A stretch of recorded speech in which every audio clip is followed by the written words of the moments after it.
Que a graça e a paz de Cristo seja com você. Nós estamos aqui para mais um tempo do Guia Tempo com Deus, e o assunto que nós estamos tratando é um assunto que envolve família, e em especial o tema que nós estamos tratando é relacionamento com os sogros ou com os pais depois que você se casa. Mas a gente quer lembrar você que isso não deve ser somente para os que já estão casados. Quem vai se casar precisa também desse assunto.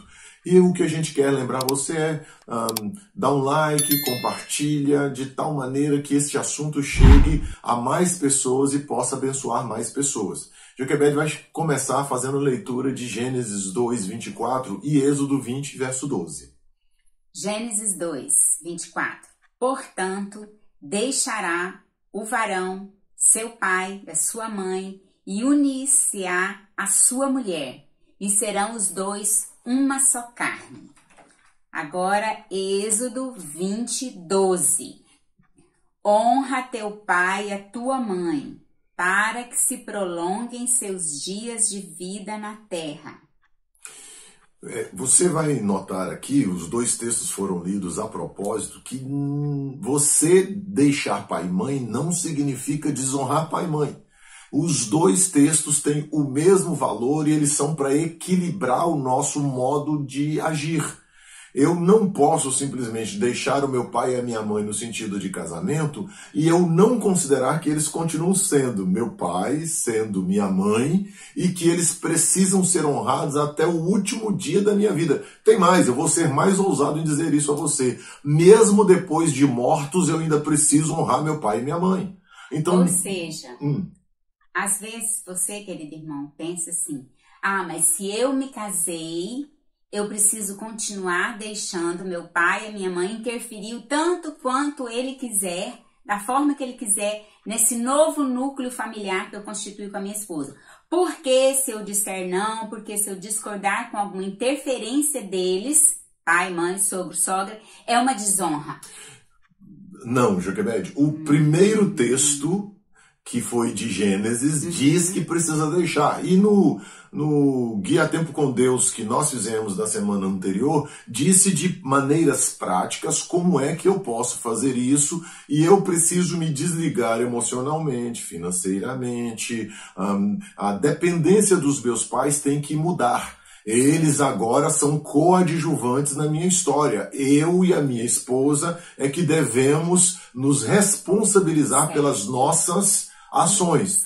E por responsabilizar, a gente precisa então estabelecer algumas coisas a mais, e aí hoje a gente queria fazer destaque em dois pontos que nós precisamos considerar. Primeiro, vocês precisam estabelecer que as sugestões que sogros e pais derem para dentro do casamento de vocês serão muito bem-vindas, não vão ser rejeitadas, porém serão analisadas pelos dois, e quem vai implementar ou não serão vocês. Eles não estão com o direito bíblico de impor qualquer decisão dentro do casamento de vocês.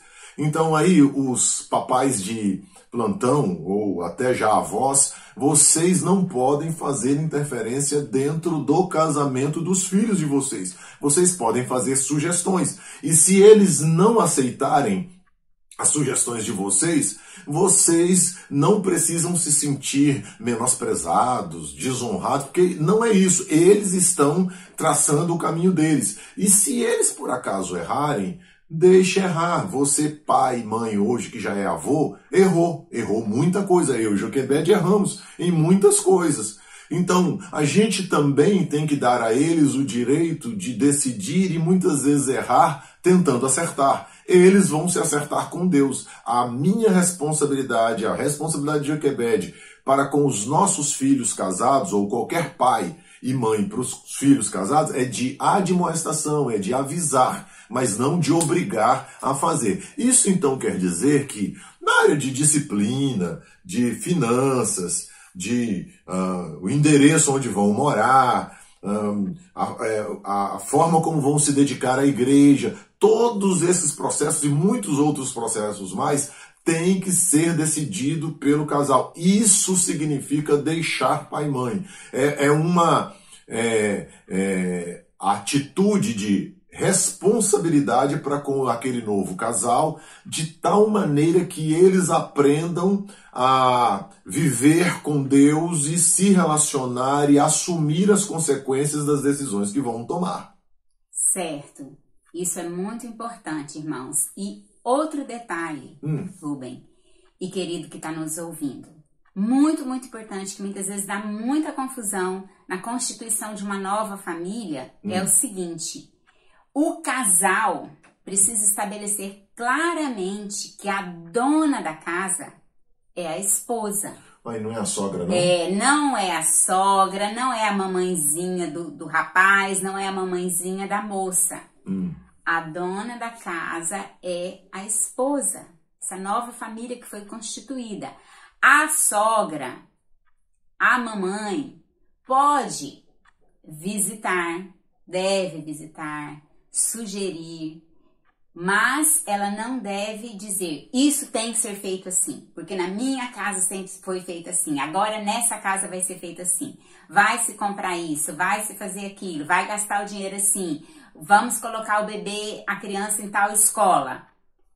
Isso está totalmente equivocado. Essas interferências das sogras não podem acontecer. E as interferências do sogro? Só a sogra que interfere? Também. É que no que tange a administração do dia a dia de uma casa, às vezes as mulheres tendem a querer... Mas e furar a parede, comprar alguma coisa maior e estabelecer certas coisas na casa que competem algumas vezes aos homens... Muitas vezes o sogro pode querer dizer o que fazer. E como é que ele deve se comportar então? Eu vejo, queridos, que com todo carinho, com todo amor, com toda sabedoria, o esposo precisa colocar o sogro ou o pai dele no lugar que compete a ele. Então, nesse momento de uma nova família, o casal tem que gerir as coisas. Então quer dizer que sogro e pai, nesse caso, vão ser conselheiros somente. Exatamente. Mas não vão determinar o que acontece. Exatamente, não. O casal é que juntos precisam decidir as decisões, os rumos, as resoluções a serem tomadas. O pai, a mãe, o sogro, a sogra, eles devem ficar como intercessores, conselheiros, aqueles que apoiam, aqueles que dão sugestão, mas eles não podem ficar interferindo na outra família, porque isso vai dar problema, porque isso está indo contra a orientação da palavra de Deus.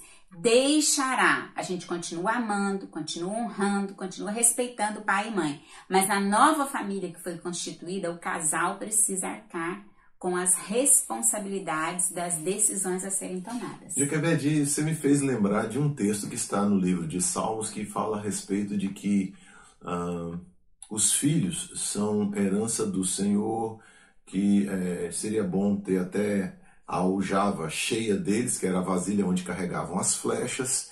E interessante, né? Flecha não é para poder guardar para a vida inteira. Se a flecha para ser útil, ela precisa ser lançada. Então a ideia é essa. Deus está usando características daquela cultura para nos dizer assim, os filhos a gente precisa deixar ir.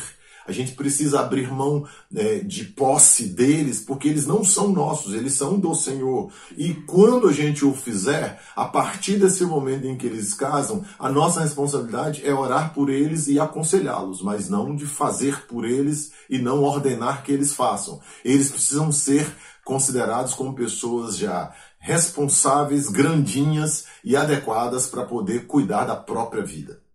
Exatamente. Que Deus abençoe você, meu querido, nessa reflexão bíblica na prática, dentro da sua família. Se você tiver dúvida, pode colocar aqui embaixo algum comentário. E não esqueça, dê o like e também encaminhe para outras pessoas para abençoá-las. Deus abençoe. Deus abençoe e tenha uma excelente semana.